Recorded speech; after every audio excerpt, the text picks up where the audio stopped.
Referees for today's game, Carmen John Domenico, David St. Hubbins, and Nigel Tufnell, who thinks the scoreboard goes to 11.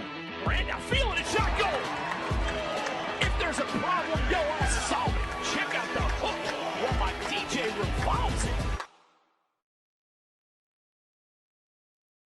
Bob, can you tell me what the score is? We are knotted at deuces, and that was a very nifty shot. Just waking up in the morning, gotta thank God.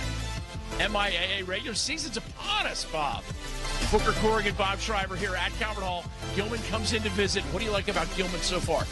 They played a really daunting preseason schedule, had a couple really tough games. They lost 2 games up in Pennsylvania to 2 quality teams, Haverford and Malvern, but they've really shown a great deal of improvement over the last couple years. And Calvert Hall, they just one overtime loss. You got to love them.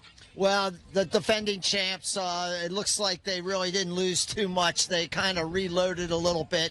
They also played a really good preseason schedule. They have suffered 1 loss. No harm in losing to the Hill Academy from Canada, though. No. Now, for Gilman, you've highlighted 3 guys. These guys are some players to watch today. Yeah, start with the goalie, Noah Klein. He's just a junior, and he's a transfer from Friends School, and he's settled in and apparently had a wonderful start to his campaign. Number 8, Zander Martin. He's just a junior. He's their best defenseman, headed to Yale, quality player. And then number 16 in the midfield is senior captain Will Demuth, and he kind of settles them down and sets the tone in the middle of the field for Gilman. And for Calvert Hall, the Cardinals, firepower, midfield depth, strength all over the field. Well, we can't talk about all 20 of them, but we'll start with Jacob Kelly. Yeah, the MIAA Player of the Year last year, the Metro Player of the Year. Tough time picking him out as one of the players to watch? Well, Coach Kelly told me if we didn't pick him out, he wasn't going to let us do the game. Not really, but Jacob's had an incredible 4-year career. He's going to hope to cap it off with another great season. In the middle of the field, long stick midi Jack Connolly. He's been on this varsity seemingly forever. He's a senior. He's a tremendous player going to Towson. And then in playing attack this year is another kid that's been on the varsity for years, is Zach Green. And Zach's fluctuated between attack and midfield. He's back playing attack, which is a position. He played midfield last year, and attack's a position I know he really likes to play. And he's also a quality player headed to Maryland. So they got talent all over the field. And it'll be interesting to see what kind of role the weather plays today. It is raining, more than drizzling. A little bit of rain, a little bit cold. Players can have the ball up. So are you.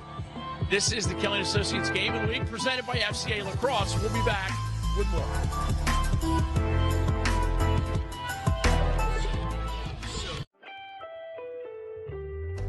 Kelly & Associates Insurance Group and Kelly Payroll helps employers and employees save time, money, and hassle in navigating the intricacies of insurance, benefits, payroll, and workforce challenges.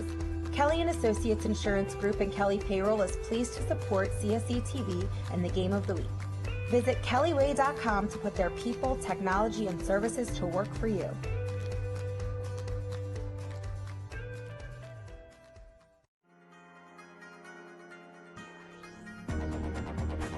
Fellowship of Christian Athletes. Huddles, camps, teams, building 3-dimensional athletes and coaches.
At Kelly, we provide integrated total benefits, payroll, and workforce management solutions for employers of every size. Save time and control costs. Visit kellyway.com. At Toyota, we know the journey is as important as the destination. That's why no detail was overlooked. RAV4 is perfect for your adventures, with plenty of cargo space and available all-wheel drive. And with all these active safety features standard, we're always along for the ride.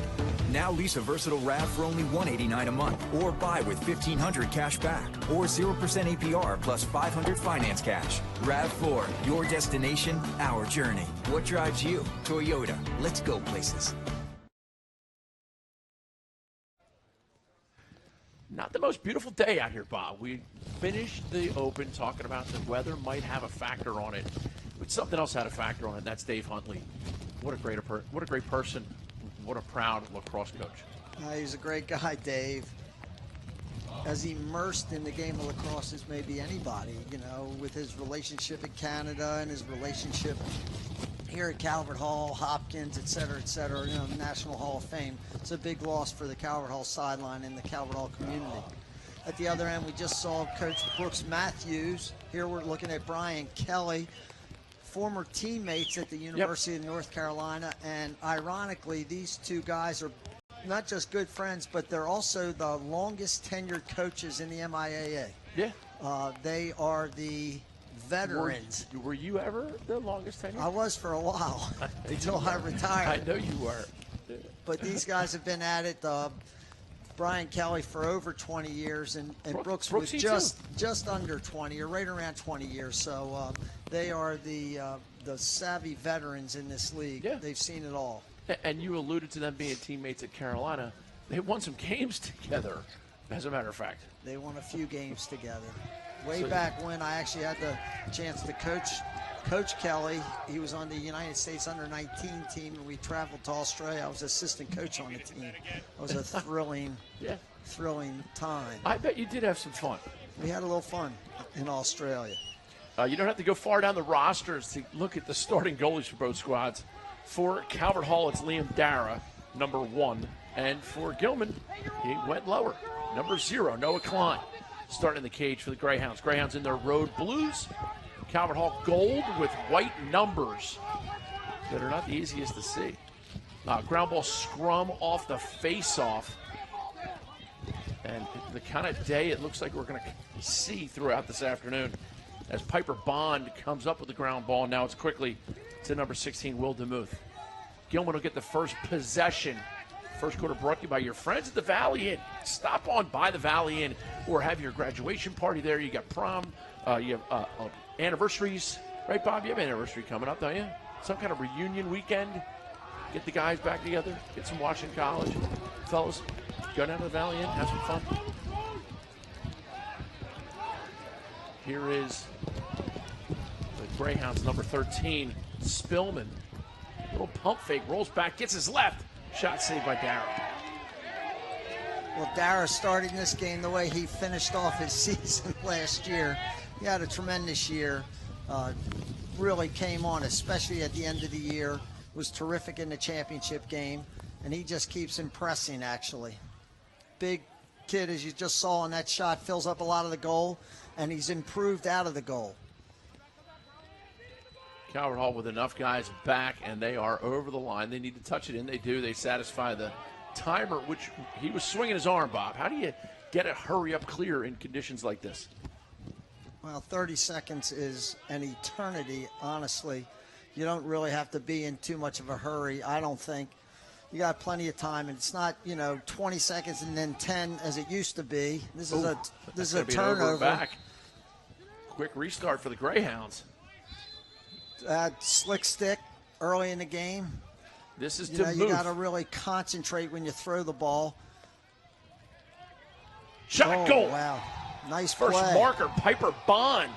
And he's the guy who won the ground ball off that opening face-off. Here he gets paid off, and the Hounds go up 1-0. He just plants his feet here. Looks like he's going to go left-handed. Nice little pass back here from Will DeMuth. He plants his feet hard and just steps back. Calvert Hall defender slips. He gets his hands free. Nice opening goal for Gilman. Good start. Piper Bond coming off the point there. Watch this guy slip in the turf. Hands free from about 11 yards, spinning. So Dara really can't pick the ball up easy. That's a nice little play by Bond. 1-0 Hounds. And I'm looking over here on the sideline, the Calvert Hall defender there who was on that play. Number 6, Jack Sawyer, is one of their better players. He's getting some treatment. It looked like he might have hurt his knee. That would not be good. Sawyer's a guy whose name you know for a couple of years.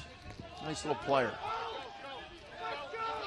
Calvert Hall coming out with their first midfield. Number 6, Jack Sawyer, has been replaced, by number 21, Harrison Ewing, who's running with Cole Herbert and one of the Mitchell twins. This is Grant Mitchell, number 10. And here's Jacob Kelly.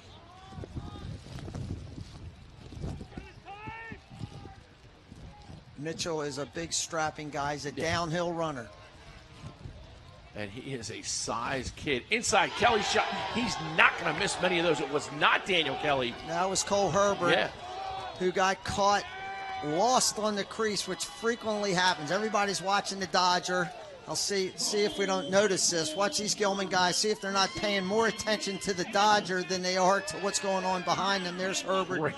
You know, just as we like to say, spooking around on the inside with a nifty left-handed finish. Oh, there you go. Driver with the race. I did not think you were going to go after it today. So early, Bob. Tell you what, and all count one, right? No pictures on the scorecard. Nice little finish. It was a very Daniel Kelly-like move. There's your guy, Ham McPartland. Just a sophomore, but he's earned the right to be the main face-off guy for Calvert Hall. McPartland going against Muley. We got a flag down, so Gilman's going to get a free possession. Here's Zander Martin, the guy you highlighted in the open. His dad, Alex Martin, played down in Carolina with some of the coaches on the respective teams today.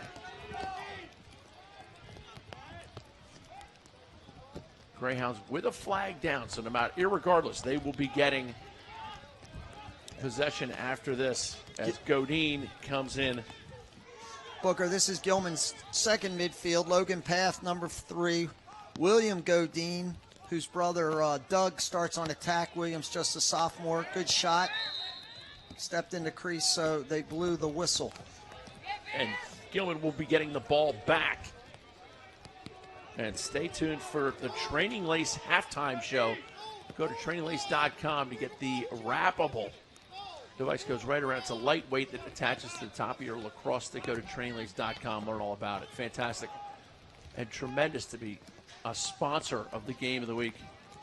Booker, this is a 1-minute penalty. They called Daniel Kelly with a slash. Well, no, actually, they called him for a forearm up into the face. Ooh. So they gave him a minute.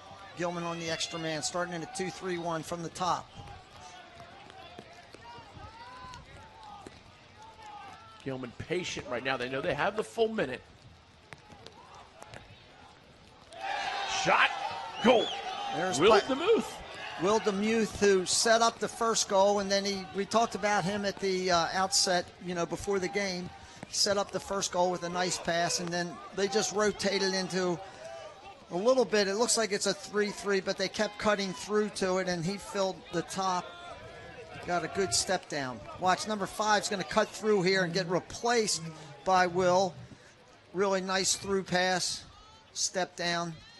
The ball on turf typically bounces very, very true, yeah. But when it gets a little wet, things change pretty dramatically. You get a little skip.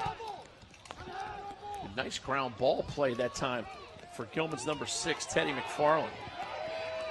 And the Greyhounds win the ensuing face-off. Gilman's coming out on fire here a little bit. Very aggressive. Going after the ground balls hard. Piper Bond now up to DeMuth. I'm sorry, DeMuth to Piper Bond. I'll get it, Coach. And the third member of that group is Pierce Washburn, just a sophomore. This is the older Godine, Doug. Nice save by Liam Dara. It seemed like they were consistently shooting at his feet, and you knew he was going to pick it up at some point. Liam Dara, championship goalie last year. And a nice active clear by Calvert Hall. That's Ryan Swain for the Cardinals. This is the Kelly & Associates Game of the Week presented by FCA Lacrosse. Kelly and Associates Insurance Group, and Kelly Payroll helps employers and employees save time, money, and hassle in the navigating the intricacies of insurance, benefits, payroll, and workforce challenges. Booker, this is their third midfield, it looks like. Calvert Hall's running at them. Deep. Yeah, they are incredibly deep. Harrison Ewing, we saw him run with the first group a second ago. Now he's back here with this other group. Hopefully that means Jack Sawyer will be coming back into the game. A lot of umbrellas in the crowd today. Swain after that nice clear.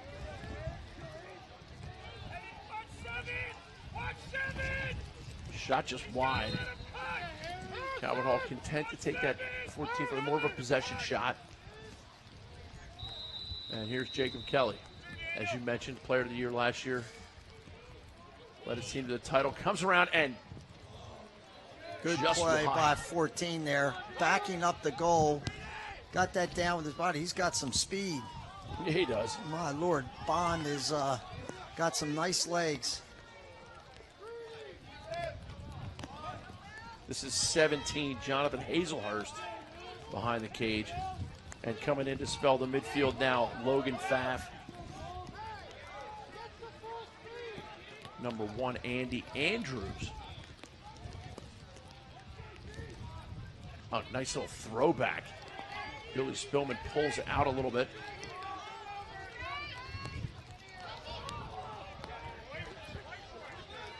Calvert Hall has some big defenders. Look at how big 35 is. 35. Garrett. Zengalia. He's big, left-handed. Garrett Zengalia, he is a big boy. They just tried a little invert, and Calvert Hall successfully just exchanged the shorty from behind. He came back up, and they rolled a defender. I like Godine's game. William Godine's got a nice little tightness in it. This is Sam King. And good solid defense, Calvert Hall. Trey Smith's a really, really talented defensive midi. Terrific player. Ground ball pickup, and Gilman's going to have something out of the transition there. Shot just wide. There's Dara, whose size influenced that shot greatly. He covered up a lot of the goal. Kid had nothing to shoot at, and ended up shooting wide. That was a product of great goaltending position and also his size. This is Logan Pfaff. Pfaff gets off a nice shot. Ball gets. And let's go down to the sideline. We have Dan Aburn from inside Lacrosse down on the sideline. Dan, what are you picking up? Well, I want to give a little bit of an injury update on Jack Sawyer real quick. He was evaluated on the sideline, and he got up, was able to walk around, and then eventually run around. So I do think that he might not looks like he's actually getting in right here, so he's coming back into the game. Good for him. But that's one thing you got to watch in weather like this and on a turf like this is guys slipping and hopefully not getting injured. We're settling into a little bit of a defensive game right now, which is kind of what I thought we would get given the weather conditions, Walker. We can't seem to buy a decent game out here in Baltimore. But, we'll get there. Liam Dara right there on that possession was excellent. I saw him play against the Hill Academy.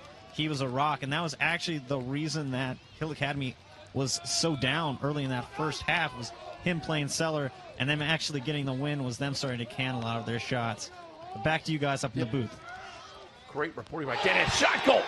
Calvert Hall ties it up. Ladies and gentlemen, just like the day after a bad chili cook-off, we are knotted at deuces. Well, this is something we saw Herbert a second ago score Calvert Hall's first goal inside left-handed. Here he's just getting a good hard drive with his strong hand, and he throws it right over the goalie's shoulder. And you talk about downhill dodge. Is this an example of dodging down the hill? That's a downhill dodge.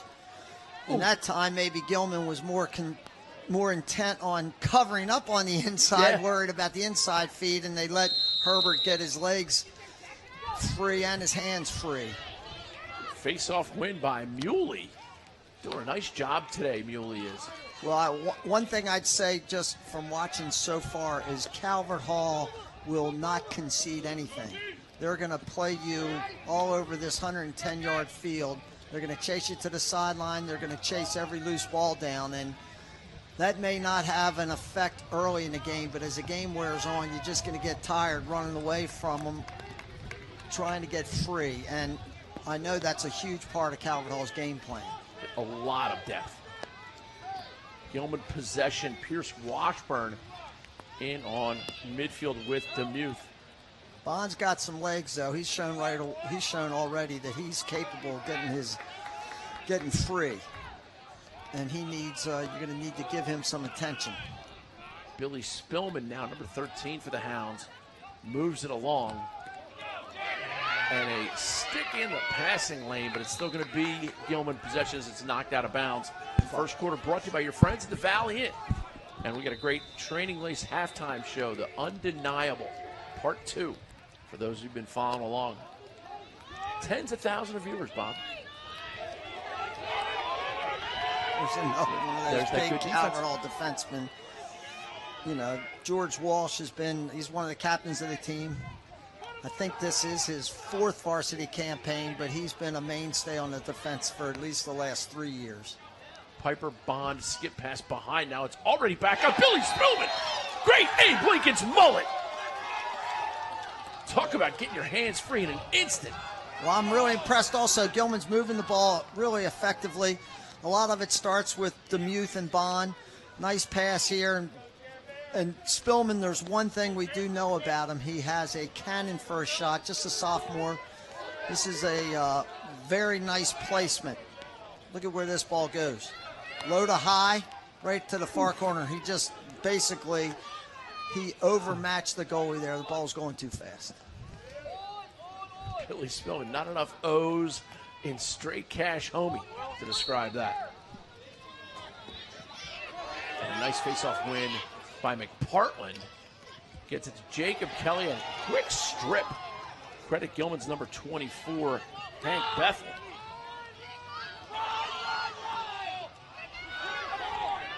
See, look at this. This is Calvert Hall's game right here. They love a hot, sloppy mess. They love it. I would say I love a hot, sloppy mess too, but it depends on what kind of biscuits you're serving. Nice check, but he still maintains possession.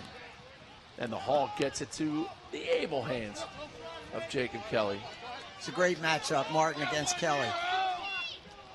42 seconds left first quarter, brought to you by your friends at Valley Inn. It is a place to go. That Valley Inn patio, fantastic. The Valley Room upstairs for special occasions. And they will accommodate large groups happily. Good right to off see. Falls Road. Here's Herbert going to get this offense started again. Nice pass. Mitchell pulls it across his face. Still possesses, going against the short stick. Oh, low to high. Shake your money maker like somebody about to pay you.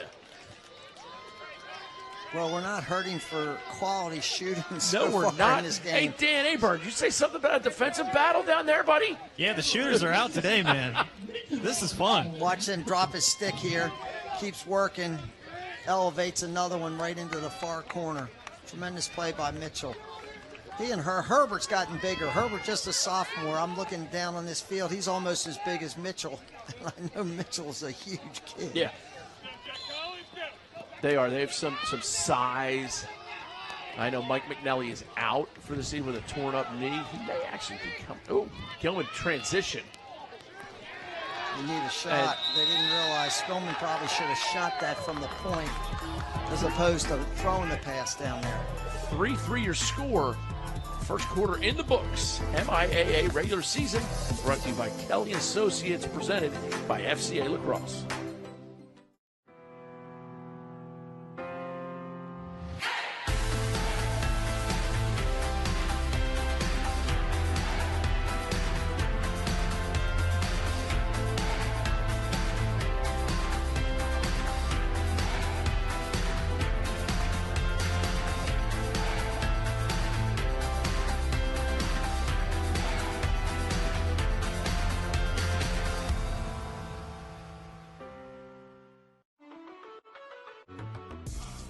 The Fellowship of Christian Athletes engages their coaches and athletes to grow their faith through sport.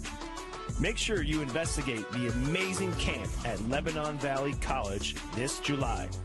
The FCA has camps, clinics, huddles, teams. Learn more about the Fellowship of Christian Athletes by going to fcalax.com. Booker Corrigan, Bob Shriver here at Calvert Hall, tied up 3-3 versus Gilman. Bob, NCAA games to watch. I like that Duke Notre Dame. I'm scared of that Duke Notre Dame. Well, Notre Dame coming off a loss, Duke coming off a big emotional win over Carolina. Hopkins coming off a big comeback against Rutgers the other night. Ohio State in desperate need of a win. Oh yeah. The Carolina-Virginia game, they say the loser of that game probably won't make the ACC tournament, which might very well take them out of the NCAA consideration. And then Penn State blasted Ohio State the other day. Another big matchup in the Big Ten. Yeah, who would you rather play? If you're Maryland, would you rather play Ohio State right now or Penn State? I might rather play Penn State because they're coming off a huge win. They just destroyed Ohio State. I don't think they can put them back to back. Well, Penn State, they are playing Maryland at home. Yeah, so we will find out. So far, the face-off stuff's been pretty even. I would say Muley might have got the better of them. Just a little bit, but McPartland popped two pretty clean. He did, which led to breaks, and so did Muley. They put Bond on the wing for a reason, Gilman does. As we said a little earlier, he's definitely got some ups. Got really nice feet. And there's a very good check by the aforementioned Jack Conley. Nice play by Conley to dislodge it. He's a great player, has been in his career at Calvert Hall. He's not the biggest kid, but he's quick, plays fast, and he plays hard. There's a case of, we were talking about that earlier, the ball just coming out of the stick a little bit too, it's flying out of the stick. You got to be a little bit careful when you're throwing the ball. It's not coming out as clean as it would on a dry day. Dara, nice job moving it. Zengalia. Look at Zengalia stride it over. Calvert Hall with the right amount of guys back. He'll turn it over to Grant Mitchell. Second quarter brought to you by your friends at the Mason-Dixon Lacrosse Shootout. Go to cselax.com and learn about the Mason-Dixon Lacrosse Shootout. Well, Calvert Hall's coming right back with this first group who has scored all three of their goals, Herbert with two and Mitchell with the other one, right before the end of that first quarter.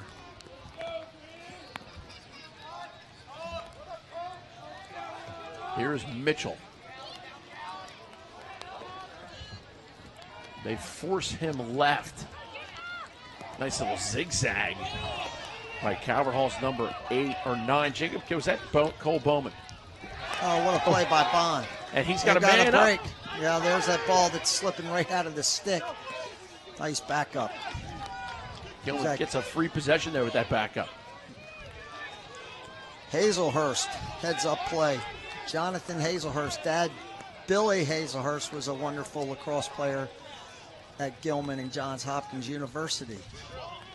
And I had the pleasure of coaching Billy Spillman's father, John, out at Denison. And tell you what, Billy Spillman gets his shooting talents from his father. We used to run a couple plays for Spilly. Here are the Hounds.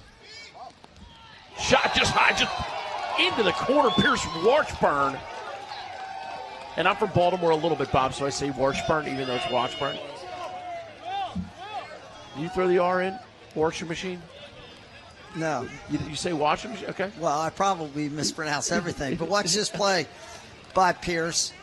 We call it running down the hash marks. Look at the football hash marks. He's inside those hash marks, and he stayed inside the hash marks instead of going off sort of toward the far corner of the field. So he's running what we like to say downhill.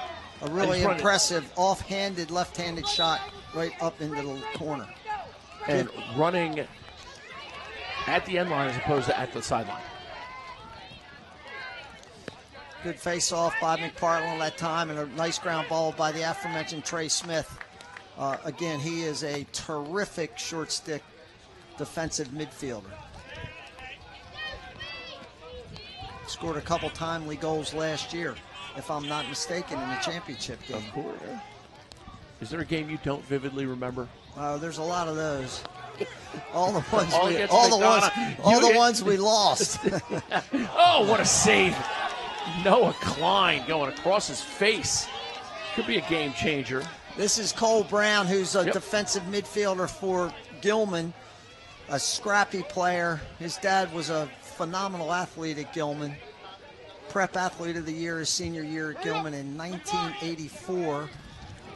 And great football wrestler, Cole's dad, and lacrosse player. And I just given him a little shout out. Teddy Brown. Teddy Brown. When he graduated from North Carolina, he worked and taught school with Boys Lad for 2 years, and we coached together. He's a wonderful guy. And I know how hard his son plays, because if he didn't, his dad wouldn't feed him. Godine sweeping lefty. Hard bouncer, sidearm misses the cage. No harm, no foul, though. You get the backup, you're good. Well, one thing I think we've seen from Gilman is how quickly they'll move the ball. They don't keep it in their stick very long.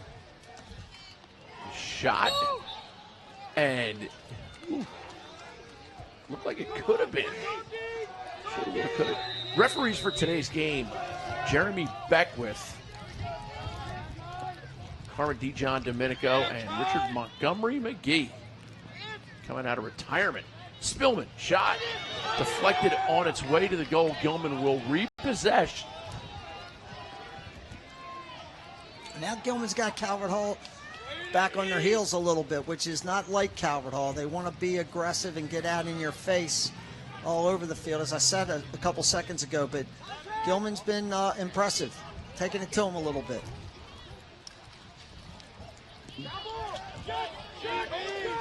Shot by Gilman's number 4, William Godine. Really nice timeout by Coach Matthews. They've had the possession here most of this quarter. Had a couple quality shots. Timeout. Take a big rest. This is the game of the week. Brought to you by Kelly & Associates and presented by FCA Lacrosse.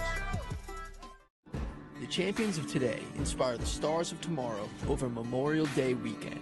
Just as the stars of college lacrosse will compete for the 2018 NCAA Championship in Foxborough, Massachusetts, youth lacrosse players from across the nation will also be playing for a title at the NCAA Future Champions Tournament.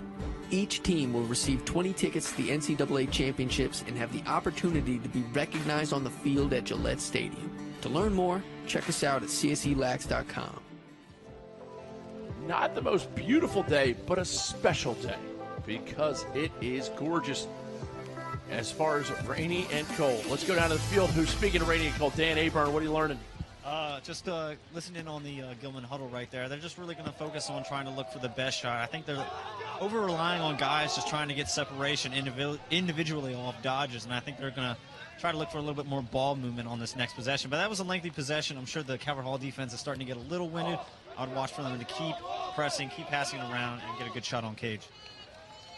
And, Bob, you certainly probably broke a couple huddles with that advice to your team. Let's not take what they give us. Let's take what we can get. Let's take what we want to get a good shot off. Look, I said it a second ago, right before that break, is I've been impressed. Gilman's combination of moving their bodies and then also moving the ball has been pretty good. They're playing with a sense of urgency on offense, but they're very intent on getting the ball to the next guy. Demuth passes it back, and now it's up top with 19, Pierce Washburn. Gilman attacking the cage. Great feed, inside shot, goal, making it look easy. Billy Spillman with his second. Again, great ball movement and body movement by Gilman. Here's Godine bringing this ball up to the wing, and his other wing attackman makes a nice cut. Calvert Hall's guilty there of watching the ball carrier too much and not paying attention behind him. Watch Spillman, number 13, come across this wing, just filling into the open area. Calvert Hall defense caught ball watching, as we like to say. To the extent where he didn't even get checked after he He didn't even get stick checked. He caught and shot. That's a nice little cut by Spillman.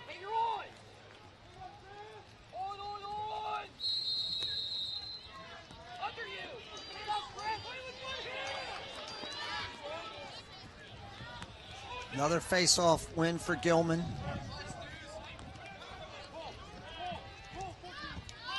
Nice clear by the Greyhounds.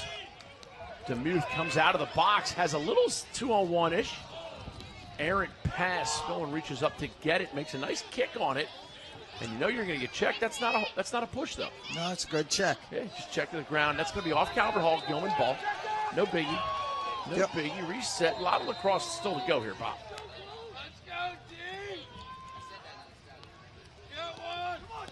Went to Towson Hockey Bagels a couple times this weekend. Easter weekend. I'm sorry we didn't work together on April Fool's Day, Bob. You and I would have had a lot of fun. No, I'm afraid I would have been fooled one too many times. Did you prank anybody? No, I would have been pranked. I'm extremely gullible. Mary and I should have cooked one up. Here is Spillman. Let's go, George! Now it's behind to Godine. Up top to DeMuth.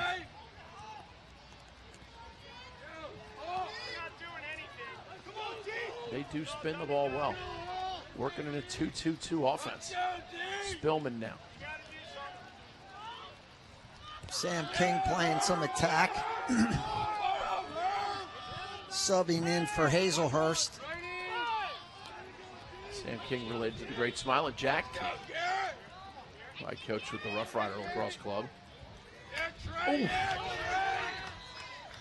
And I would say it was a desk pop, Bob, which it looked like, but he got hit just as he released it. We have a shot clock on, Booker. Inside feed shot. What a play. Turn and release. Will DeMuth. We got a flag down. I'm not sure what that's about. I don't know if that's on the celebration. Oh, gee whiz, that would be a shame. I don't know what he was guilty of doing there. Maybe it's on the defender. Who knows? But I definitely saw a referee throw a flag. And it's called an unsportsmanlike penalty. 1 minute, non-releasable. It looked like he was celebrating with his teammates. Maybe he said something. And that's a dead ball foul, so there's no face-off. No face-off. So this is really out of the game. This is a tremendous opportunity for Calvert Hall, who's had absolutely been taken to the woodshed here since the start of the second quarter. It's been all Gilman this quarter.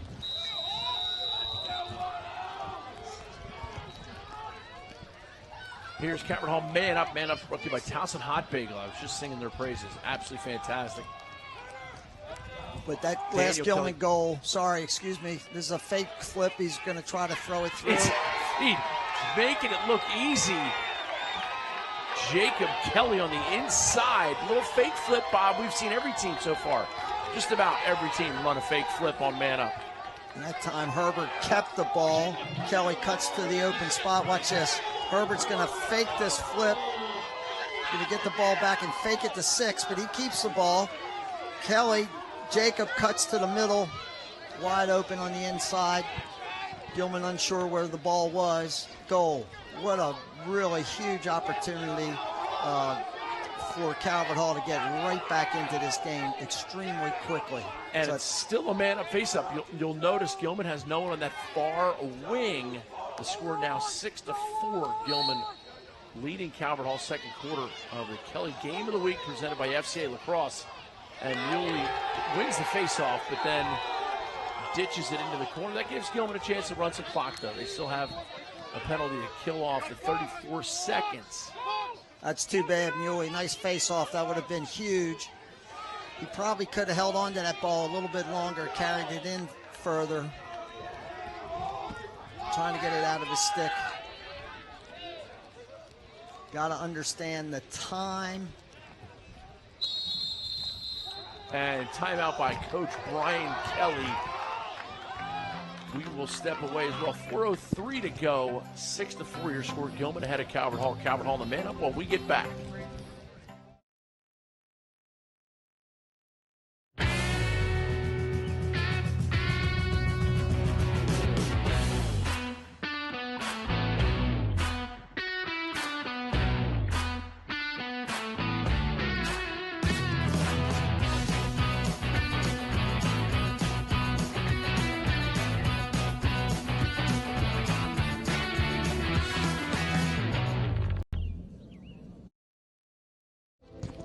take a look at the Calvert Hall. They're breaking their huddle.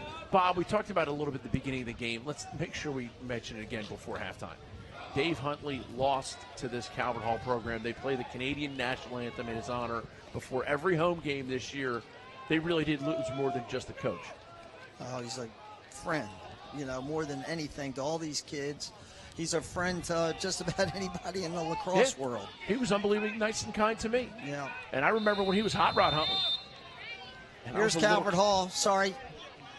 Got about 10 more seconds on this. This time they give it to, instead of faking the flip, and there's big Peter Ilardo, who could not play last year. He tore his ACL. He's about 6'5", and shoots the ball about 200 miles an hour. Ilardo with the brace on his left knee. Here's Jacob Kelly. And Kelly with a short stick. Gilman will likely slide early, you think, here, Bob? We'll slide early, and if he takes them behind, they'll probably end up going a little zone. But Jake's no dummy. He's going to try to keep this ball above the goal line extended to prevent Gilman from sliding or, sending a pole to him. Kelly pulls it in, shot just wide. And that was Daniel Kelly. This is a big, strapping kid. Unbelievable size on some of these kids. Cole Herbert, number 48, squares his man off. Wallace Halpert playing defensive long stick there for Gilman. Older brother goes to North Carolina, was a tremendous player at that same position. 22, Zach Green back in on offense at the low right wing spot. Nice defense by Gilman on the dropsy. But Calvert Hall comes away.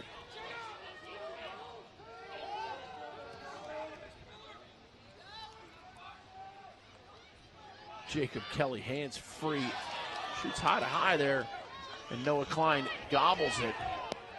Gilman looking to clear it. He's back in the middle, and here you go. Calvert Hall riding. A team that loves to ride. Goes down low. Big Noah save, Klein. but he never got to the goal, I think. Look at this kid, Bond. I'm impressed. Oh, that's a behind, a little push, I think. He's impressive. Yeah. Piper Bond. He's been something. He is a fire plug, to say the least. He's handled the ball in traffic a couple times. That was some serious traffic.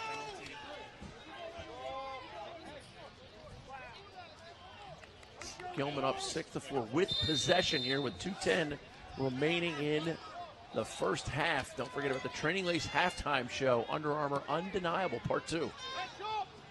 Some shots of Steele Stanwick in that Undeniable feature, Bob. His high school coach, one of the all-time greats. Training Lace halftime show.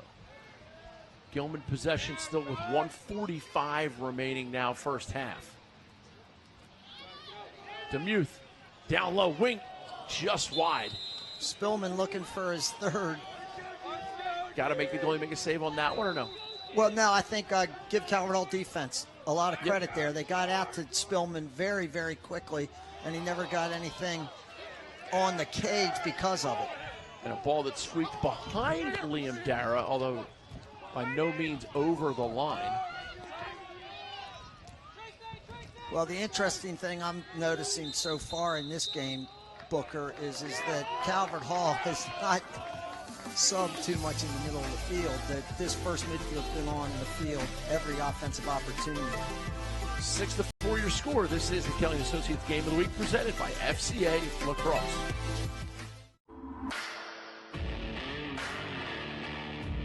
Represent for Rough Rider Nation. The Rough Riders have been on top of the game since 2007. Rough Rider alums continue to shine and won national championships at all levels. Rough Rider teams dominate the countryside in Maryland, Pennsylvania, and now Virginia. Check us out online at roughriderlacrosse.com. It's time to ride or die. 1, 2, 3, ride! Yo, Sean. Yeah, ride! And there you have your halftime show presented by Training Lace. You didn't come this far just to come this far, go to traininglace.com and learn about how you can get in a great workout. Go to traininglace.com and order yours now. Training Lace is the comfortable, flexible training weight that can be used to build muscle in any sport or fitness activity. Get yours at traininglace.com. Gilman breaking the huddle, 116. You see the scoreboard in the background, 6-4 your score. Booker, we mentioned at the outset, this is the opening day for the MIAA conference. With 11 teams in the league, everybody's got a bye. St. Paul's is a bye today, but I'm looking at some scores. St. Mary's of Annapolis is beating McDonough 4-0. Boys Latin's got a little bit of a lead over St. Joe. And I haven't gotten an update on Loyola, Archbishop Spalding game. Bob Schrader, the Twitter fanatic. What's your Twitter handle, Bob? I don't have one, but I just checking the scores, trying to keep all our fans updated on what's going on around the league. And to our fans, thank you for making us part of your sports viewing day. Zach Green, number 22 for Calvert Hall, settles things. Now it's behind, and now it's on the wing, Daniel Kelly. Jacob Kelly playing crease. Sorry, Booker, but we see Calvert Hall do this a lot. They invert one of their middies. They stick Cole Herbert behind the goal. They did this a lot last year, and he initiates from behind the goal. Gilman's playing a little bit of his zone. Yep. There's Zach Green. As we said earlier, he likes playing attack. Played a lot of midfield last year, so he's very comfortable up in front of the goal. And basically, he and Herbert just exchanged positions. This is Green. Now it's behind. Calvert Hall inside. Feet goes all the way through. And a penalty. It might be a late hit there. And now we get whistles from all over. Towson Hot Bagels bringing you the man ups, man down this year. Get to Towson Hot Bagels. I'm not sure what the call is. We haven't seen a referee. Looks like he called a hold. Calvert Hall's going to hold this ball for a second and start second half with the ball.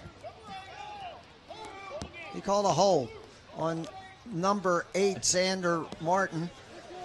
So there's 1 second left in this period. Calvert Hall gets another extra man opportunity, and they'll start the second half with the ball and the extra man. Calvert Hall possession. They do not have to move it. They will start the third quarter. Brought to you by Columbia Bank. Can't wait to thank them for all they do. And to Kelly & Associates and FCA Lacrosse for being a part of the game. We're giving you free MIAA Lacrosse all spring long. Check out our schedule. Will Friday be at Loyola St. Paul's. The Training Lace halftime show coming up right after this.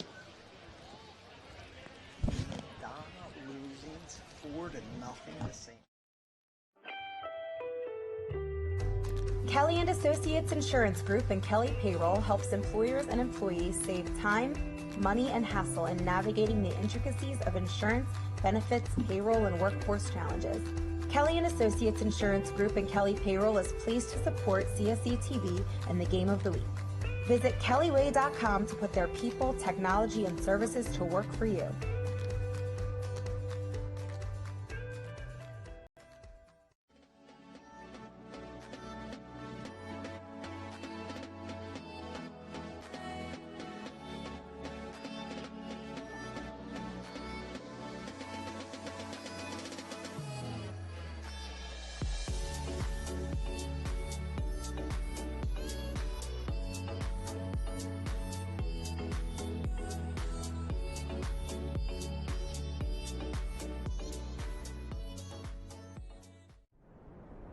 Undeniable, the road to the Under Armour All-America game.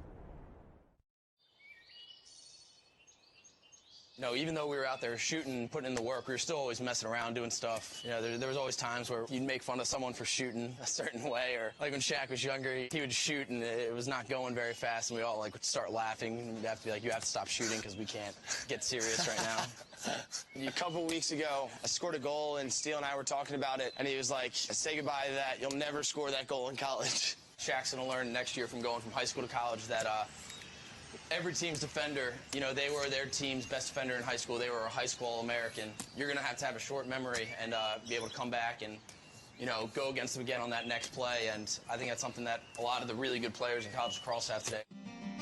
This fall, Shaq will join his brother Wells, a senior at Johns Hopkins University. Wells is coming off a great season in which he led the Blue Jays in points. It was a big part of my decision. Having a year with him at Boys Latin was really cool. And when I was looking at schools for college, I always thought it would have been a cool experience to play with him one more time. Ultimately, I love the school.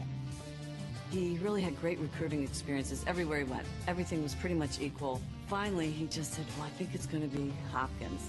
And, we didn't want to say, oh, that's fabulous, because now you'd be with Wells. We really wanted it to be his decision. She and her younger sister, Wick, were teammates for 2 years at Georgetown University. The two experienced much success on the field. There's a different relationship you can have with a sibling. It's kind of cliche, but you could read what the other person was going to do. It's a neat thing to watch. I hope I'll get to see them play a lot together.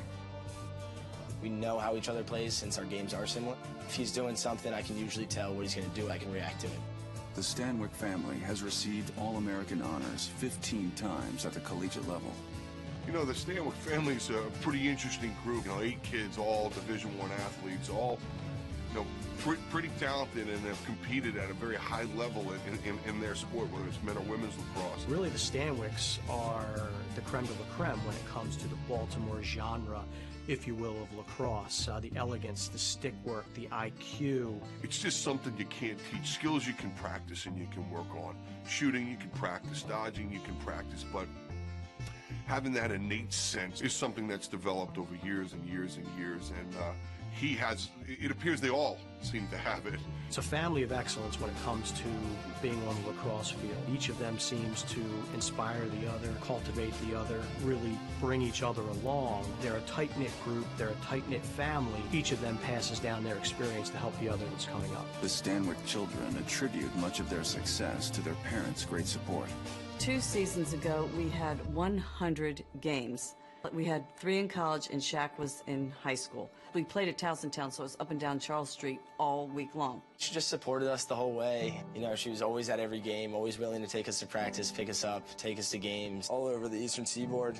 She loves it too. She enjoys going to each game. The secret is really my husband. He is focused on them. He doesn't play golf. He works on this house and on those kids, and he's available to them. He'll play at night after work. Sometimes he doesn't get home till 9 or 10. They'll say they want to work on something. He'll be right out there working with them. I just want the kids to have fun doing what they like to do. I think lacrosse was what made our relationship so strong. Every time we went out and shop, we'd go with him, just talk, kind of have some alone time. He cares so much about us and the game that he just wants to keep making us better. It's definitely made our relationship that much better. Before every game, whoever is playing, at whatever level, we have a family text and they will all chime in, have a good game. They all are very aware of each other's schedules and what they're doing that day.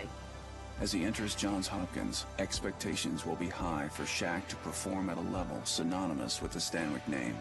You hear the name Stanwyck, and right away, you have a bullseye on your back. Everybody wants to see if you're just as good as, if not better, than your siblings. I can't imagine what it's like to have 7 older brothers and sisters that have all played Division I lacrosse and have all done very, very well. I think they've all had a bit of pressure. I don't like it, but they are used to it. But I think he will have pressure going into this as a freshman. I think he'll feel a little bit of the heat.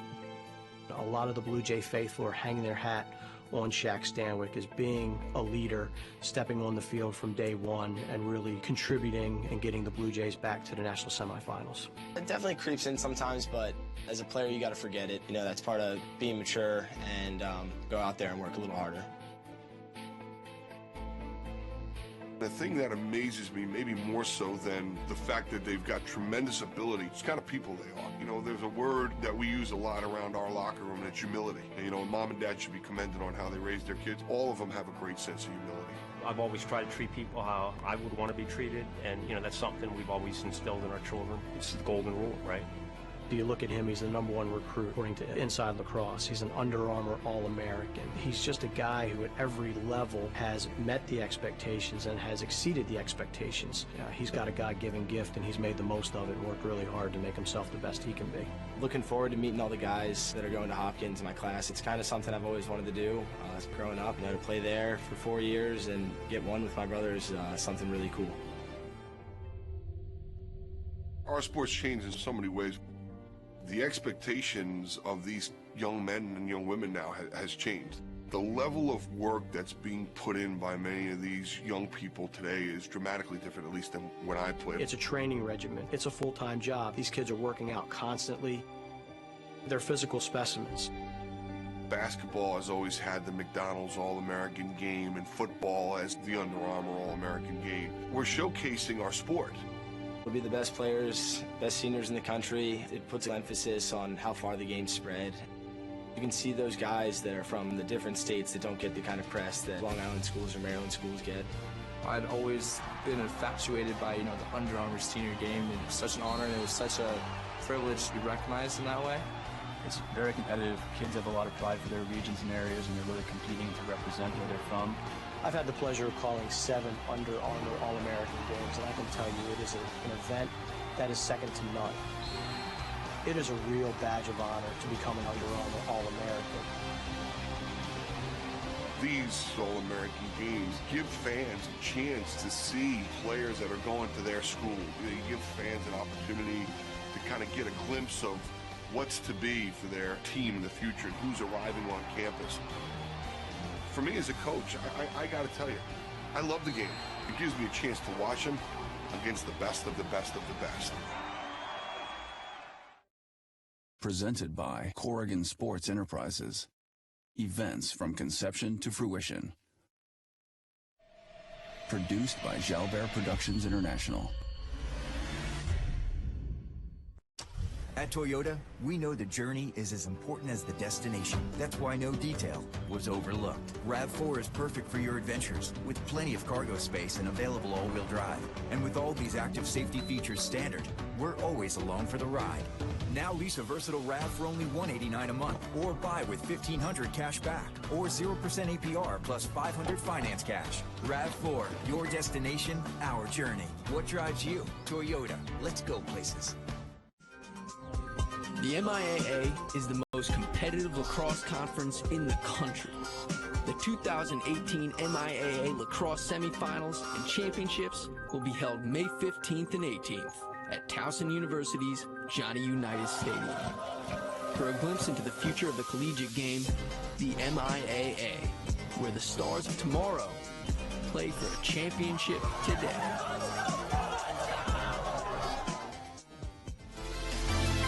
Halftime here in the Calvert Hall Gilman game. Gilman up 6-4 right now. Just like the rug ties the room together, halftime highlights and replays and stats tie the show together. Bob, here you go. Gilman Greyhounds. First goal, Bond plants his left hard, comes back right, gets a nice shot off.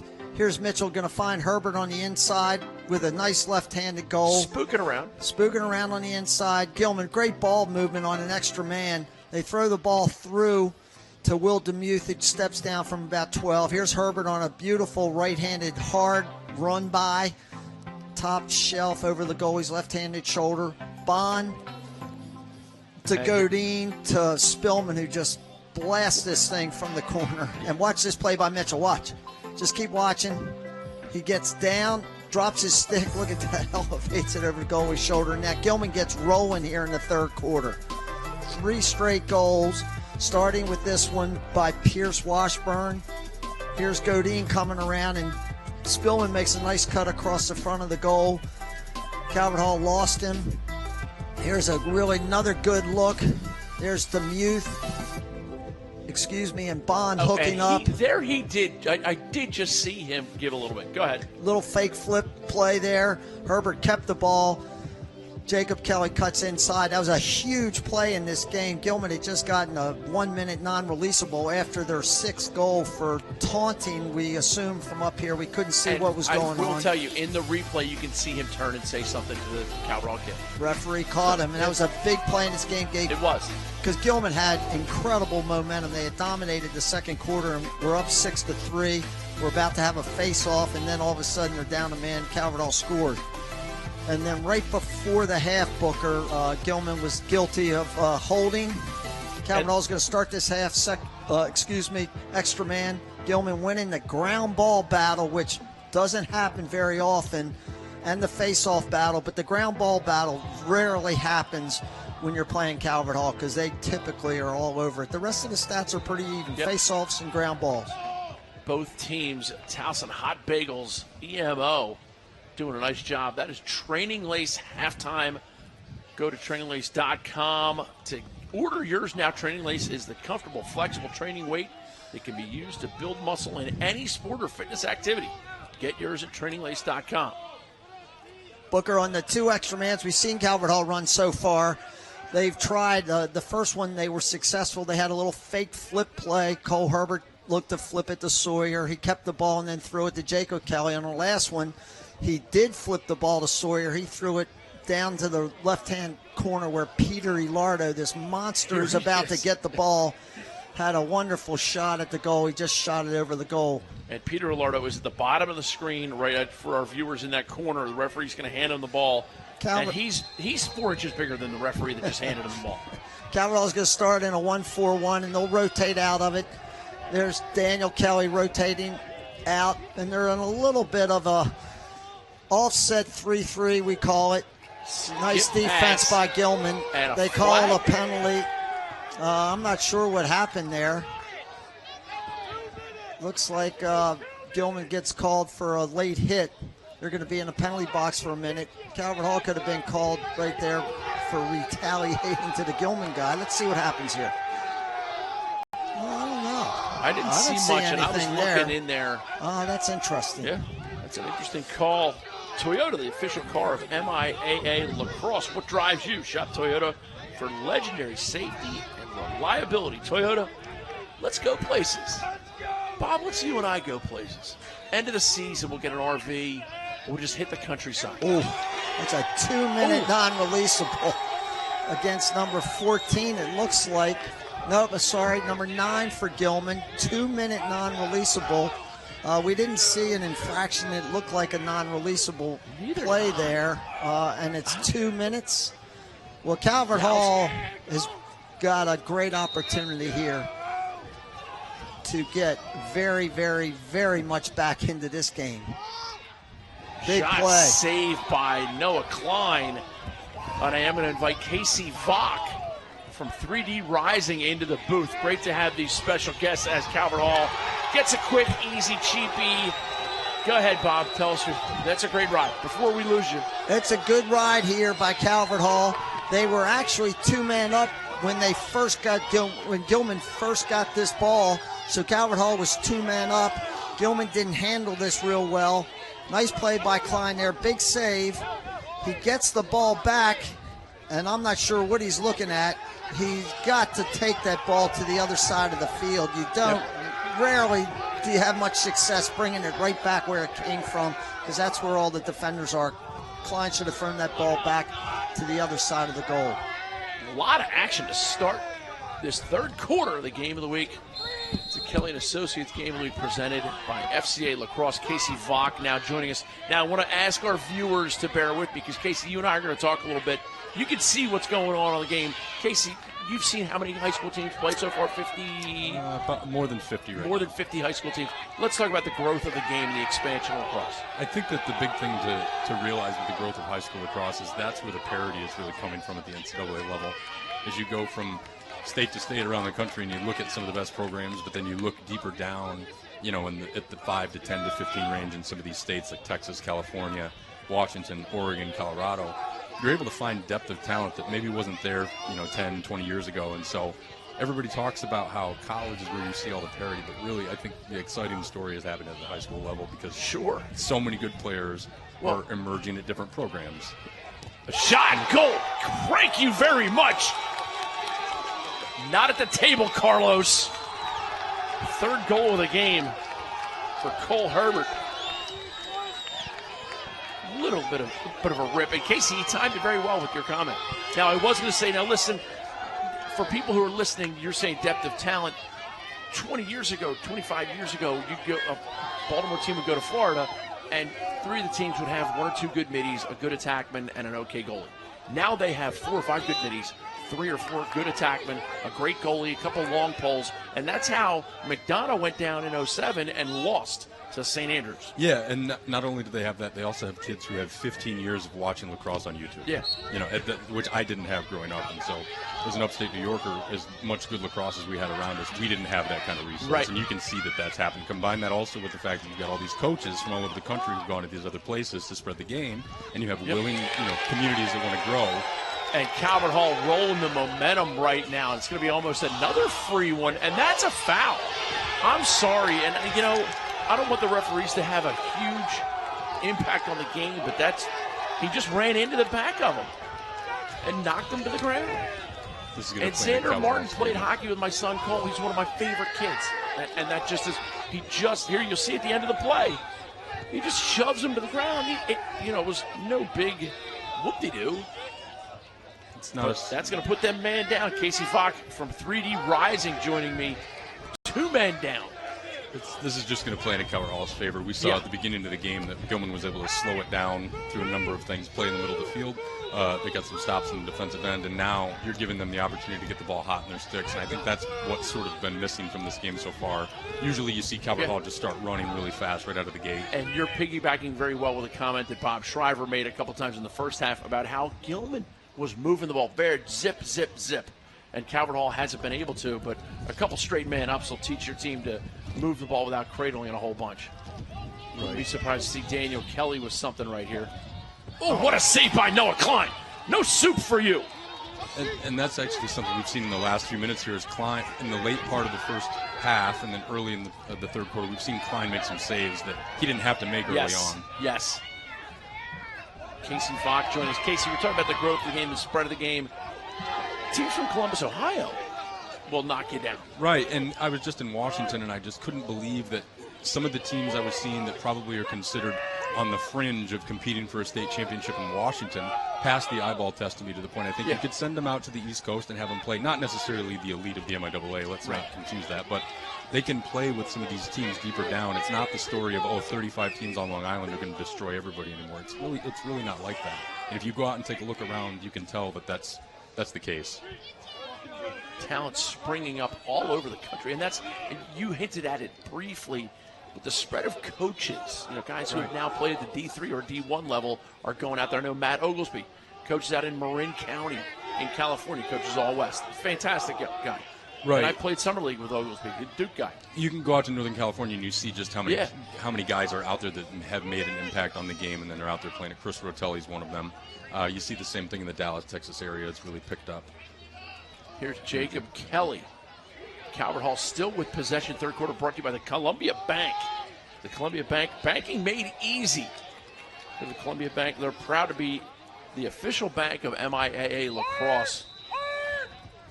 Calvert Hall still has their possession. They are in their home golds. Gilman Road blue tops, white shorts, Booker Corrigan. Casey Vach from 3D Rising joining us now in the booth. And there's your picture on the screen, Case. That's hideous. Dashing. That's hideous. Dashing. I'm a radio face kind of guy. Oh, come on. Nice to get up here in the booth and get a look at you. I do appreciate you being here. Jack Sawyer now into the game for Calvert Hall, although this is not he with possession.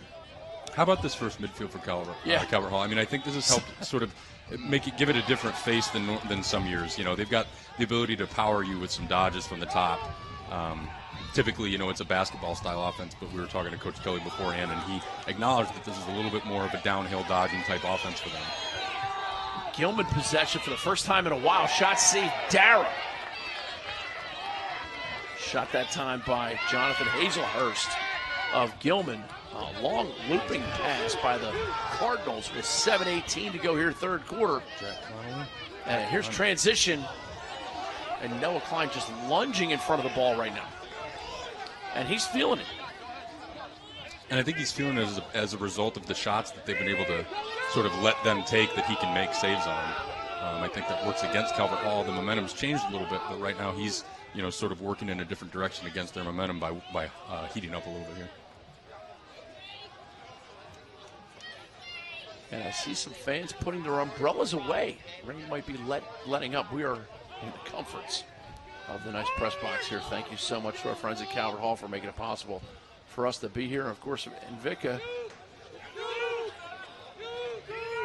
Casey, final thoughts on the growth of the game?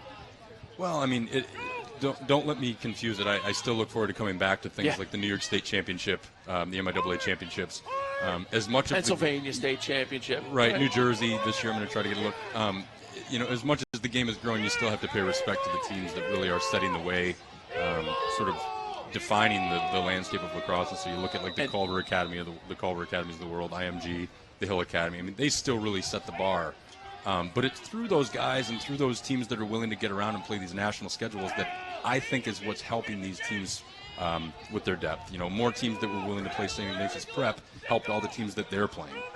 So it works out that way. It carries out in waves. Sure. And it does. It spirals out, and then they play better. Backdoor cut by Jacob Kelly. Filthy. Taco Bell filthy. And don't look at the shot. Look at the cut and the little play that he and his brother have on this left wing. We're going to say goodbye to Casey Vaught. Casey, thanks so much for the time. Thanks for spending by. Booker, thanks for having me. Awesome. We're going to get this replay queued up. A little cat and mouse game with the Kelly boys. Bob, that's just the shot. I need the pass before that. Here's Daniel Kelly, and the backdoor cut. The Gilman defender is 7 yards from him. Well, he was way out of position. I'm very surprised. It was a pass fake by Daniel. After watching Calvert Hall play a lot, that the Kelly brothers are pretty adept at finding each other. You got to pay attention. You just can't leave Jacob alone or, take your eye off him. And he was trying to not leave him alone, but he took his eye off him. And he made him pay by like a 6-yard gap. And Daniel Kelly also played the fake pass pretty well, too. The momentum is clearly swung from the moment Gilman went up 6-3 and they got that unsportsmanlike conduct penalty. They've been in the penalty box numerous times since then, and they gave Calvert Hall a great opportunity to get back in this game, essentially because of penalties. Which you hate to see, but you also have to play by the rules. Have to play by the rules. And Calvert Hall, this is Herbert. And that's just easy pickings on the down right. I'm sorry, that was not Herbert. That was Sawyer just standing down on the wing. Gilman's caught now spinning a little bit. See if they got any. Do you take a timeout if you're Coach Brooks, Matt? Here's the replay of the play. Just a step down. Grant Mitchell. Sawyer rolls away. Sometimes when a guy's driving at you, you have to make a decision. Am I going to go through? Am I going to come set a pick? Or am I going to go away? And Sawyer just steps away from him. Gilman's caught sliding a little late up to the wing player. And Sawyer gets his hands free. Muley for Gilman has done a nice job facing off today. This is as big a one as he's had to take. McPartland pushes it behind. Gilman gains possession. That's going to be against Calvert Hall. And now we got another second flag coming up. All three officials huddling up here. They're going to call a push with possession, I think, or they may just. Nope. Here we go. Referee's coming over to the scorer's table. No, he called a slash. On number 44. No. Oh, they got two penalties. There's one for a push on the face-off guy, and then number 3 is guilty of a slash. Will Thompson. So now Gilman's going to get an opportunity. There'll be 2 men up. This is basically the first opportunity they've had, other than a very quick shot a second ago, since they scored their 6th goal to go up 6-3. They're in desperate need of something good to happen here. Sam King, number 5, cuts down the center. Here's DeMuth. Andy Andrews trying to skip past it. Set play off the man down clear. And all you can do right there, procedure, all you can do if you're Daniel Kelly is run. He tried to. The Gilman defense did a nice job. Might have been a cross check there, a little hold, but nice play by Calvert Hall and Gilman. Calvert Hall. 16 seconds left on the lone penalty. It's now 6-on-5. Gilman subbed some guys. They're going to have 5 seconds with which to really operate here in a man-up third quarter. Brought to you by the Columbia Bank. I understand my friends at Columbia Bank like to watch the game at the Valley Inn. I don't blame them. They've done a beautiful job at the Valley Inn. It used to be, we used to think it was old folks. A little old folks home. No, that's not fair. No, not old folks. Because I'm old. Yeah, it certainly isn't now. Teddy Bauer and his group have done a beautiful job fixing it up, updating everything. It's really, really attractive inside. If you haven't been to it since it reopened, you've never been, because it is totally different. Different clientele, the whole thing. Here's Demuth. Demuth chased away from the goal. Calvert all likes this. They just want to chase you. Talked about that early in the first quarter, how much they like to do it, and then Gilman handled it really well and had a 6-3 lead, and I'll go back to the penalty, just took everything away from them. And this game, the intensity has picked up. Calvert Hall up 8-6. Ball in and out of the stick. And we're going to get it over and back. Here's Daniel Kelly ready to go. Ready to go. Now he gives it to Jake Kelly. Bounce pass across. They got a 2-on-1 on the backside. Shot, goal. That is a big one. She's a beauty, that number 9. There's Trey Smith, short stick defensive mid. He's unlike a lot of them who want to get off the field. Trey Smith likes to stay on the field. We talked about it earlier. He's a capable offensive player. Calvert Hall does a great job getting this ball away from anybody. Smith just gets a little bit of a 2-on-1. Blasted. Trey Smith with the goal. Acceleration from the midfield line. That's absolutely crucial for a team to be able to stifle that. If you're Gilman, how do you get the wheels back on the car, Bob? Well, you need the possession and you need a good shot and a goal.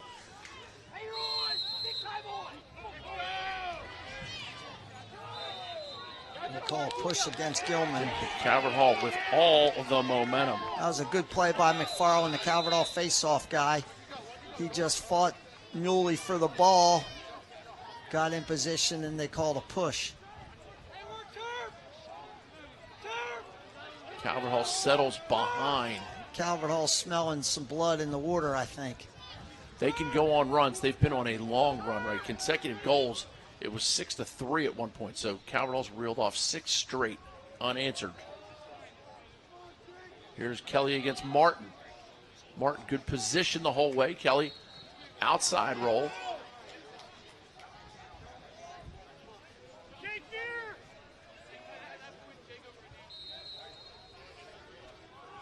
Here's Jacob accelerating. That's Sawyer with Sawyer, the ball. sorry, I didn't think okay. it was Jacob. Here is Jacob. Calvert Hall does this a lot. And we're going to get a flag against Gilman and referee Richard Montgomery McGee. I might say that this might be ticky-tack, Bob. Can I define it as ticky-tack? Well, if we see this, if we can get a replay, he might have whacked him in the back of the neck. We will find out. We have our cameras everywhere. The Invicta crew doing a great. Here's the replay. You see number 7 on the crease. Oh, my Lord. I don't know what that was. He checked down on his stick. That was a quality check, I think. They called that on 7. Sorry, the guy, number 25, did make a good check, so we didn't see what 7 did. Calvert Hall, extra man. If you're a lacrosse player offensively and you keep getting these extra mans, it feels like good. Christmas. Yeah, it feels good. And there's your man, Alardo. Slim with the tilted brim. Well, that's 7 straight for Calvert Hall. 2 or 3 of those 7, 3 of them, I believe, are on extra man. This is just Alardo just uncorking one of his cannons. Klein gets a piece of it, but he just can't get enough of it, and it trickles off his stick into the goal. It looked like it went through the netting of his stick. And we're being told that it went through. Here's another shot of it. You see Alardo throws it. Now here's 50. He's going to catch a pass as he backs up. Boom. Leaning into it. And there's the goalie. It goes. That went through his stick. That was on the inside of his stick. So maybe it forced it through the netting. He has to realize that his netting's not proper. He's looking at it right now. Yeah. 122 left here in the third quarter, presented by Columbia Bank. ColumbiaBank.com. Bank easier online all the time. as Gilman gets a crease violation. They're not making the most of their opportunities either there, Bob. Yulee did the right thing there, but there's another case of Dara just standing in the goal. He's such a big presence in there. Yulee had nothing to shoot at. Tries to get it around him, and he couldn't. He tried to go through him, and he clearly couldn't do that. Stepped in the crease. Who do you like early pick for Under Armour Underclass Player of the Game? That Underclass event is the best way for any player to measure yourself against the best in your region. Rep your region. Well, go to UnderArmourLacrosse.com. If I'm Calvert Hall, I might give the player of the game to Gilman's inability to stay out of the penalty box. You know? Yeah, that has been a game-changing effect. But clearly, today. Clearly, Calvert Hall's best offensive player today, without question, has been number 48, Cole Herbert. 3 goals and a really nice assist. He's the one carrying the ball here, throwing it back. And Noah Drake makes it look easy on the catch. And Gilman's number 17, and Samano throws it down the field, and he's trying to make some happen. There's only 10 seconds left in the quarter. A tenth of a second. And Calvert Hall's basically doing the same thing. Third quarter. And that'll do it. Columbia Bank, thanks so much. 10-6 your score. Calvert Hall in the lead.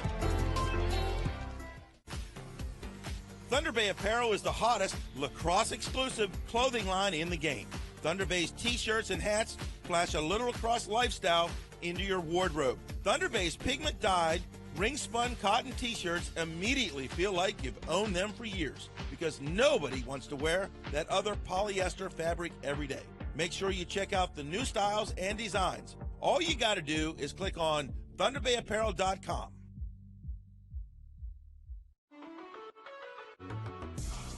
The Fellowship of Christian Athletes engages their coaches and athletes to grow their faith through sport.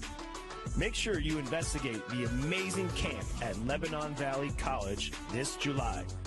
The FCA has camps, clinics, huddles, teams. Learn more about the Fellowship of Christian Athletes by going to fcalax.com.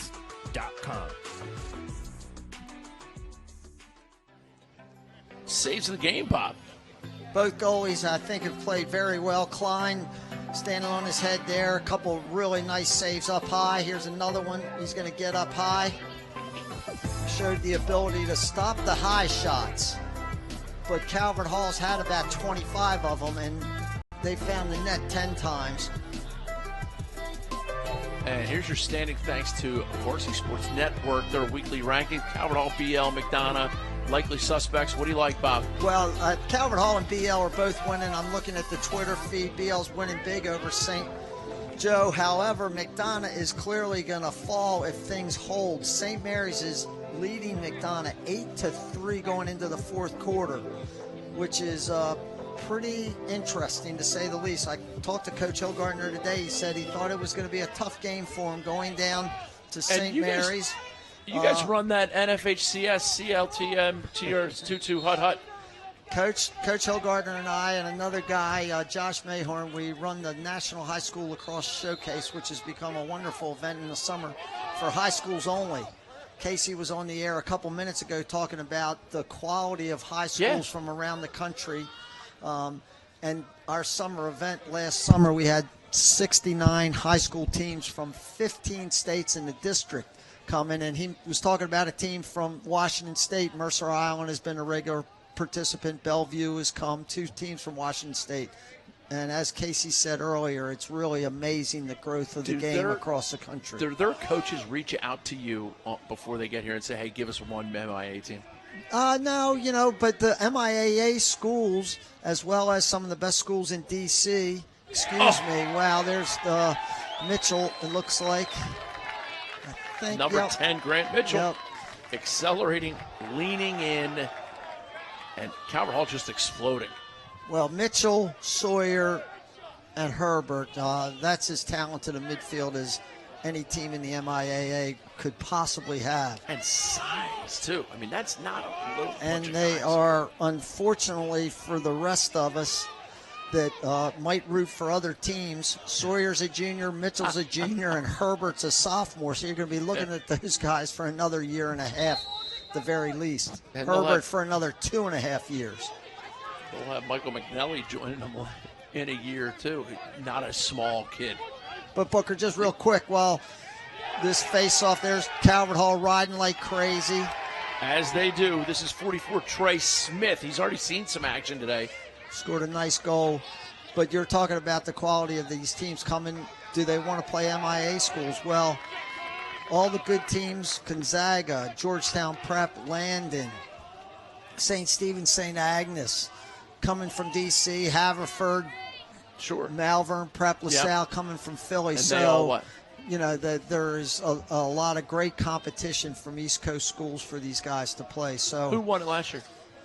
Last year, it was won by Calvert Hall.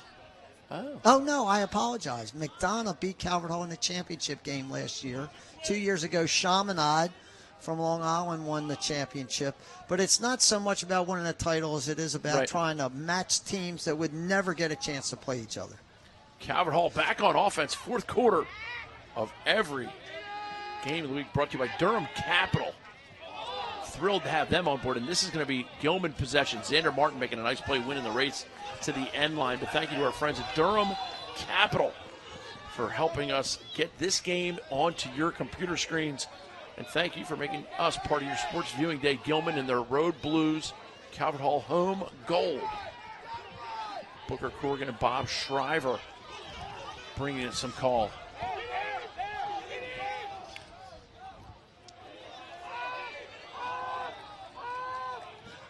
Booker, one thing that's happened in this game is Calvert Hall's midfields have kind of taken over this game. The first group of Mitchell, Herbert, Sawyer accounted. They've got 6 goals. Trey Smith, the defensive mid, he scored. Swain scored a goal. He's running on the second midfield.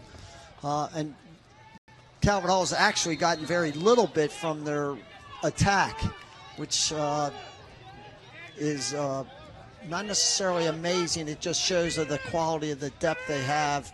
And the power. And the power, yeah.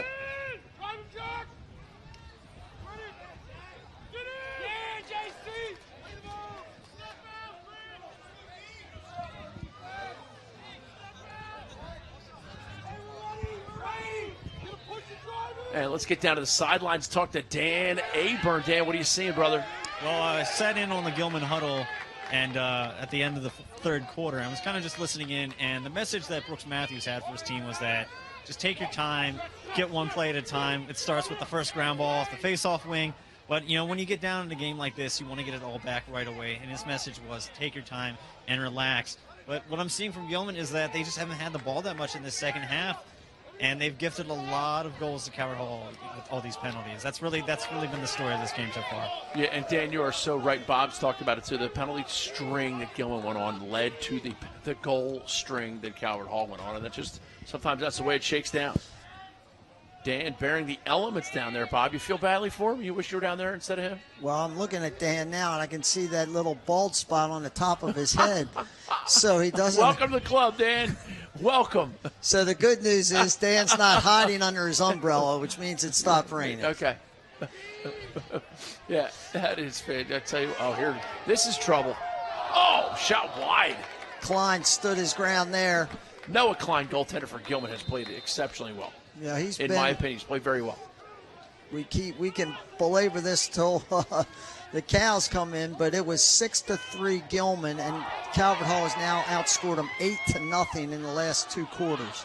And this is going to be an over. And oh no, if he pokes it, he did not poke it well. A poor poking. The Calvert Hall defender. It's a Gilman possession and in transition. Walsh did a good job beating his attackman to the ball, but then he didn't do a great job, as you said.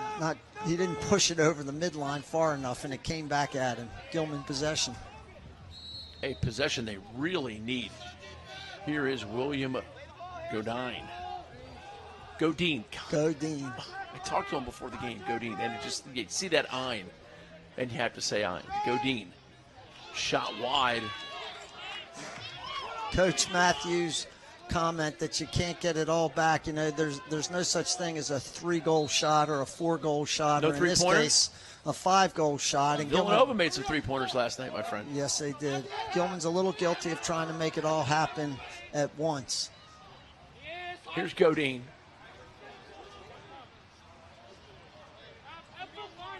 .650 remaining. Time for Gilman to take the lid off the goal.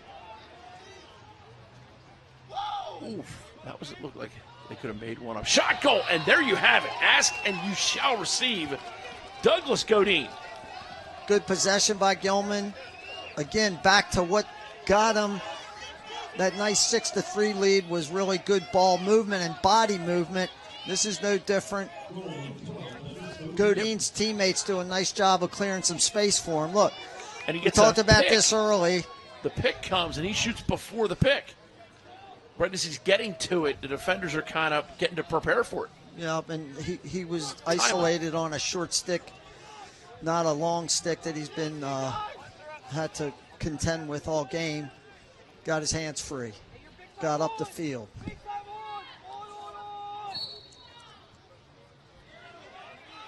Muley. He has taken the bulk of the face-off wins today. Oh. And another flag. Flags everywhere. I don't know how you can't. 35, I think they're going to get a push, and then maybe in the head. I'm not sure if they saw 35 get a piece of that guy's helmet. Right here. That doesn't tickle. He did not tickle him. And it should have been, I don't know why they blew the whistle, quite honestly, but you never make a mistake from up here, Bob. The irony here is that they called this penalty on 44. They never called 35 for that penalty up in the kid's face. In hockey, they'd be looking for blood to take it from a 2 to a 4, right? Yeah. NHL playoffs coming up, which means you Cap fans can get ready to be disappointed once again. Although in '98, the Caps did go to the Stanley Cup Finals.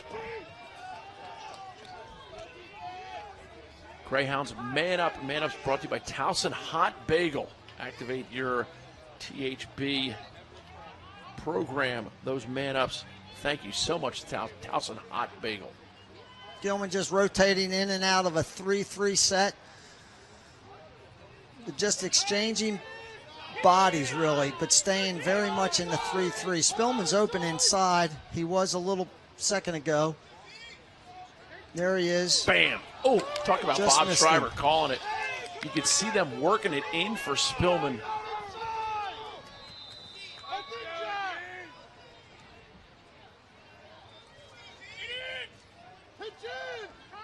Yep.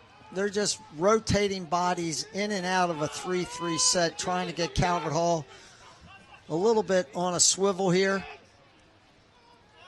A lot of skip passes as well. Liam Nice Garrett goes save. downstairs to gobble that.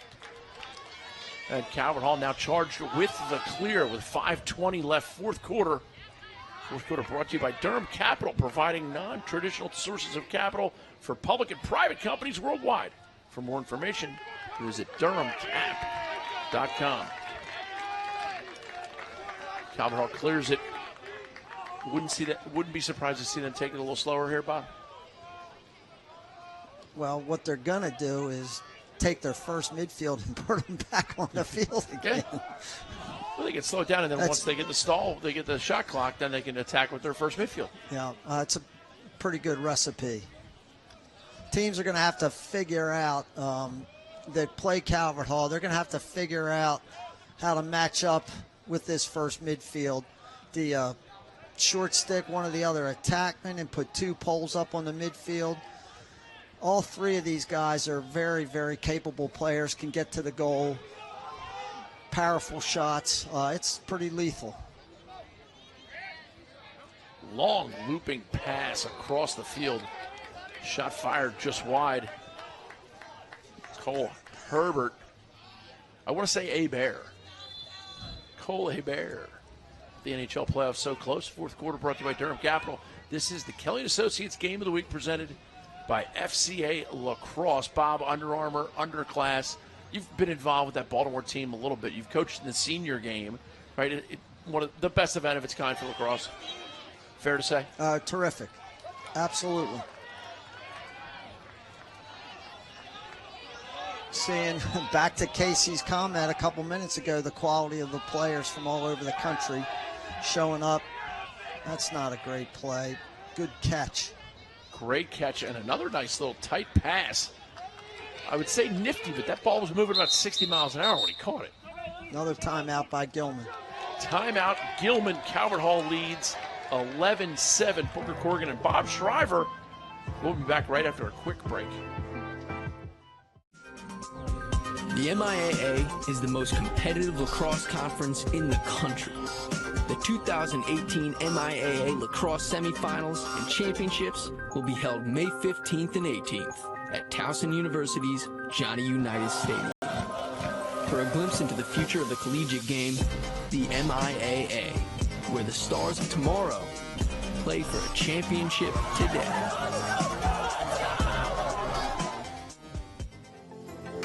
And here is your Under Armour All-American Senior Boys Wave 1. There are 4 different waves that will be released. This is Wave 1. Jacob Kelly from Calvert Hall, Matt Brandow from BL, and Joey Epstein. We've already seen. How about we've seen all three of those guys on the MIAA Game of the Week? On the Kelly and Associates Game of the Week presented by FCA Lacrosse, we've seen all 3 of the starting attackmen. Then some guys from out of town over there in the midfield. Wilson Stevenson from Brunswick in Connecticut has a terrific team apparently this year. They beat Landon a couple weeks ago by 10 goals or 7 or 8 or 9 goals or something, but a significant game for them. And a nice shot of Coach Kelly chatting things over with Coach Tori Casemeyer. Excuse me. Booker, it looks like the game down at Annapolis is going to go final. St. Mary's with less than a minute left winning by 4 goals, 9-5. How about that? And Boys Latin is has 15 goals against St. Joe. And just a costly turnover right there for the Gilman Greyhounds. And we have not gotten the updates. I apologize on the Severn John Carroll game or What on the about Loyola Spalding game. Corrigan, the Loyola Spalding game. I think that game was going to, might have been evening or, a 6 o'clock Oh, they game. like to do those lights. Yes, they do. Good ride by Gilman. Now they get an opportunity to score a little bit of an unsettled goal. Good recovery, Calvert Hall. Calvert Hall recovered well there. Here's Spillman pushing it behind. Gilman threw a little 10-man ride on Calvert Hall just then. They were not prepared for it. Turn the ball over. Get a chance to see if they can't put back-to-back goals together. Washburn pushes it up. And this is Godin. Back to Washburn. Piper Bond. Bond had some goals in the first quarter. Across the field to Spillman. Spillman, power dodge. Goes for the 5-hole. Dara closes. Calvert Hall recovers. Good defense. Spillman was just pushed and pushed and pushed till he really had no chance at scoring a goal. Dara doing a great job covering up on the near pipe. And we are going to have a post-game interview with Cole Herbert as our Under Armour player of the game. Dan Aburn will be taking care of that. And here he is going for a little bit of a jog. Just killing time. Just killing some time. They're going to get worn very quickly here. Herbert, 3 goals and 1 assist today. He's had a quality game.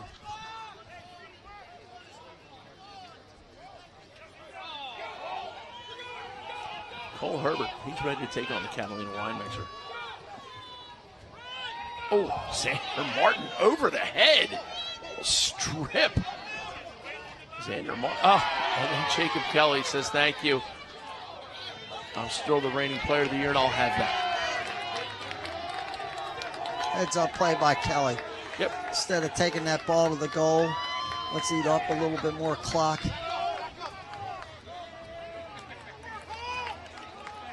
Again, your player, the Under Armour Underclass Tryout Player of the Game, Cole Herbert, number 48 for Calvert Hall. 3 goals, 1 assist, and his assist was as nice as any of his goals, Bob. Yes, it was. And he scored with the ball with two. One really beautiful dodge, and then he showed the ability to score without the ball on a nice cut on the inside. And a textbook mom goal right there. Left-handed. Zach Green whips it into the back of the cage, and all the moms went nuts. And Herbert's third goal was off an extra man where he just got a winged shot, step down cannon. And that'll do it. 8-7-6. Quality game. It's too bad Gilman spent so much time in the penalty box. Yep. I think we would have been in for a thriller had they not been down a man for that stretch of about one quarter at the middle to the end of the second quarter, well into the third quarter, where they spent a good deal of time in the penalty box. For our fantastic crew of Invicta, and of course for Bob Shriver on Poker Corgan, reminding you only have one shot at today. Don't go anywhere. Dan Aburn, when we come back, we'll have your Under Armour Underclass Player of the Game, Cole Herbert. If you haven't gone to UnderArmourLacrosse.com, register now. I'm Booker Corgan saying so long for today.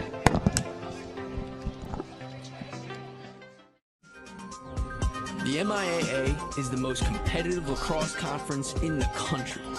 The 2018 MIAA Lacrosse Semifinals and Championships will be held May 15th and 18th at Towson University's Johnny Unitas Stadium.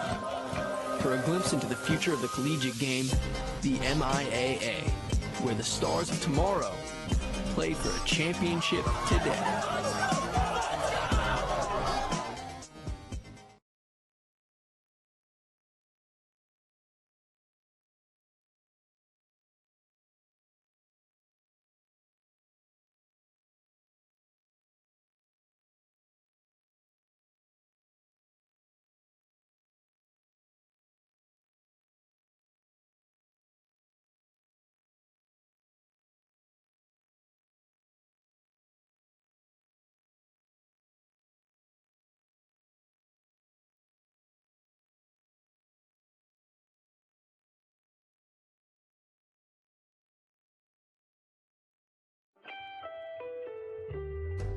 Kelly and Associates Insurance Group and Kelly Payroll helps employers and employees save time, money, and hassle in navigating the intricacies of insurance, benefits, payroll, and workforce challenges.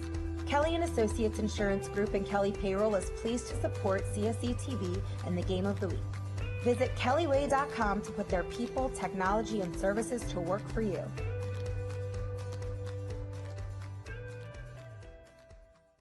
Great news! Corrigan Sports Enterprises and Inside Lacrosse are pleased to announce that registration is open for coaches to nominate their most deserving seniors to be Under Armour All-Americans. Underclass tryout registration is also open, and we've added a new region, the Connecticut-New York region. For information and to register, grad years from 2019 to 2022 need to go to UnderArmourLacrosse.com. Thunder Bay Apparel is the hottest lacrosse-exclusive clothing line in the game. Thunder Bay's t-shirts and hats flash a little lacrosse lifestyle into your wardrobe. Thunder Bay's pigment-dyed, ring-spun cotton t-shirts immediately feel like you've owned them for years because nobody wants to wear that other polyester fabric every day. Make sure you check out the new styles and designs. All you got to do is click on ThunderBayApparel.com. The Under Armour tryouts remain the premier recruiting event of the summer for high school players looking to be seen by college coaches at every level. Step up and measure yourself against the best players in your region. Register at UnderArmourLacrosse.com. The Summer Rumble is headed back to Richmond June 9th and 10th, and we are now a U.S. Lacrosse National Qualifier and sanctioned event. The Rumble brings together a wealth of top talent from the best club programs at the amazing River City Sportsplex with their 12 lighted turf fields. As a U.S. Lacrosse sanctioned event, you can expect the highest quality tournament regarding operations, safety, and experience. Go to CSELax.com for information and to register now. Under Armour Underclass Player of the Game, Cole Herbert. You guys just came away with a big victory, first in the MIAA this season. You guys were down early in this game, but you guys gradually got back to it, started getting a lot better looks, shooting a little bit better against a really hot goalie. What was key to that turnaround? Well, our coaches prepared us really well for the game, but we came out slow, and we went into halftime. We knew what we had to do to come out faster, and we just executed what we practiced. And your guys' first midfield today was excellent. You and Grant Murphy in particular. How is that chemistry coming along for you guys? We're great together. We were on the same midfield line last year, so we got a couple years of experience, and it'll only get better from here. First MIAA victory in the books. What do you guys have to improve on before you hit the rest of this big slate? I think we have to improve on just our team chemistry, defense talking more, and just shutting down the other team's attackmen. Just we'll be good though. Well, congratulations, Cole, and I'll let you rejoin your team real quick. Thanks, guys, for all watching out there, and tune back in on Friday. We've got another broadcast coming your way. Thanks for watching today, though.